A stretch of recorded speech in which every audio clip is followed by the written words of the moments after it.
Teror bom Kampung Melayu adalah bukti nyata keberadaan teroris di Indonesia masih ada. Apalagi aksi ini diklaim sebagai bagian dari jaringan kelompok teroris ISIS.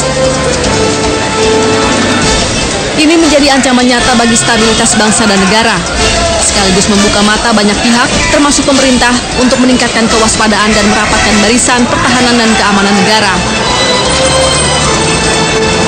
Untuk mengantisipasinya, pemerintah akan mempercepat pembahasan revisi Undang-Undang Nomor 15 Tahun 2003 tentang pemberantasan terorisme.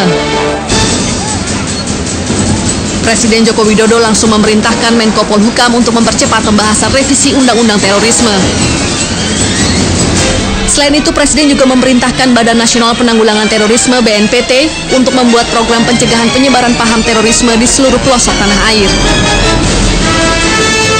Saya ingin agar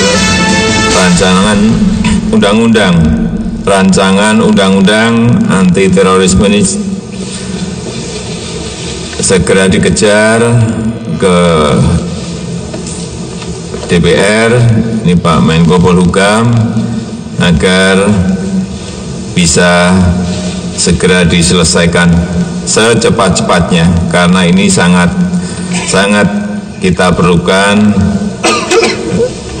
dalam rangka payung hukum untuk memudahkan, untuk memperkuat aparat-aparat kita bertindak di lapangan.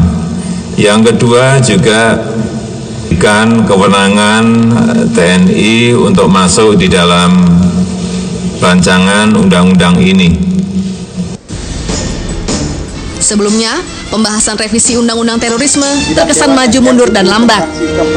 Revisi undang-undang yang ditargetkan selesai awal Januari 2017 mundur dan ditargetkan pada Maret 2017. Namun, lagi-lagi molor dan ditarget ulang akan disahkan pada Mei 2017. Lambannya pembahasan RUU anti-terorisme ini sempat dikeluhkan oleh Menteri Hukum dan HAM Yasona Lauli. Yasona khawatir tidak selesainya RUU anti-terorisme dapat mengganjal penanganan terorisme, terutama pencegahan aksi teror di Indonesia. Ketua Panitia Khusus Pembahasan RUU Anti-Terorisme Muhammad Syafi'i mengatakan, lambannya pembahasan RUU selain karena hal yang bersifat teknis, juga karena adanya perbedaan pandangan Pansus dan pemerintah. Pansus menginginkan agar RUU ini juga mengatur soal pencegahan dan penanganan korban.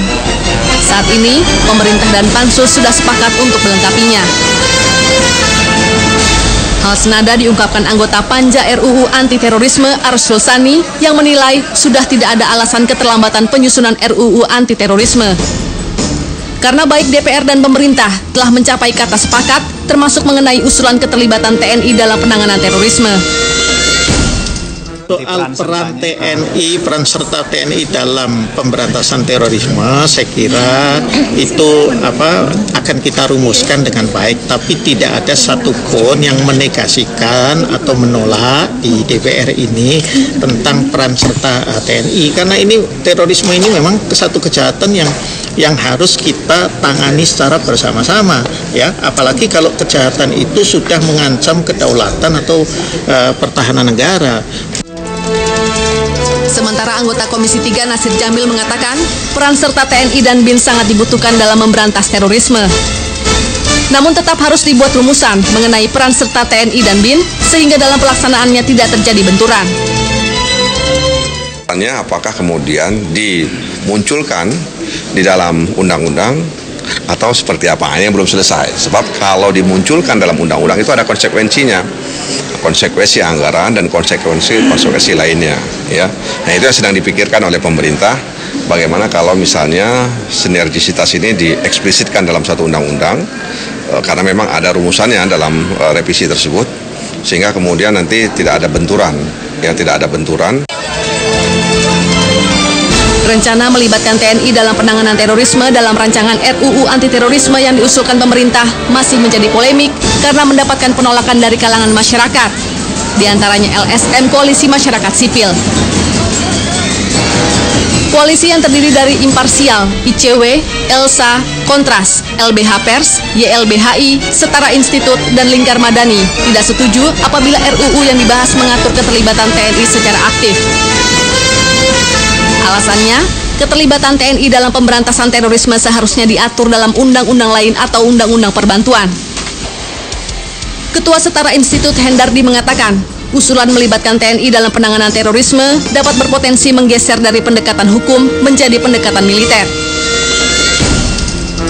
Menurut Hendardi, selain melemahkan akuntabilitas pemberantasan terorisme, adanya kekhawatiran pelanggaran HAM yang sulit dipertanggungjawabkan.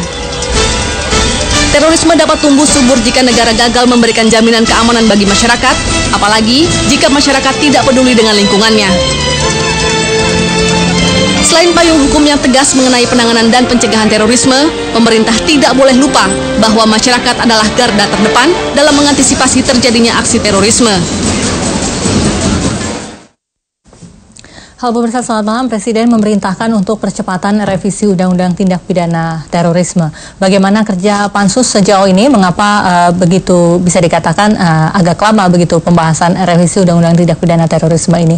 Apa ada silang kepentingan yang berlangsung di Pansus? Dan bagaimana pula idealnya bentuk dari revisi Undang-Undang Tindak Pidana Terorisme ini agar dapat memberantas pidana terorisme di Indonesia, namun juga tidak melakukan pelanggaran HAM terhadap pelakunya. Kita akan membahasnya pada malam hari ini bersama dengan sejumlah narasumber. Saya akan perkenalkan satu persatu. Ada Dev Laksono, anggota Komisi 1 DPR RI yang juga anggota Pansus TPT ya. Mas Dev, selamat malam. Selamat malam. Lalu ada Kombes Polisi Sulistyo Pujo, Humas Mabes Polri. Pak Sulistyo Pujo, selamat malam. Selamat malam. Lalu ada Al Araf, Direktur Eksekutif Imparsial. Mas Al Araf, selamat malam. Selamat malam. Kita akan kembali usai jeda berikut ini dengan dialog pada malam hari ini.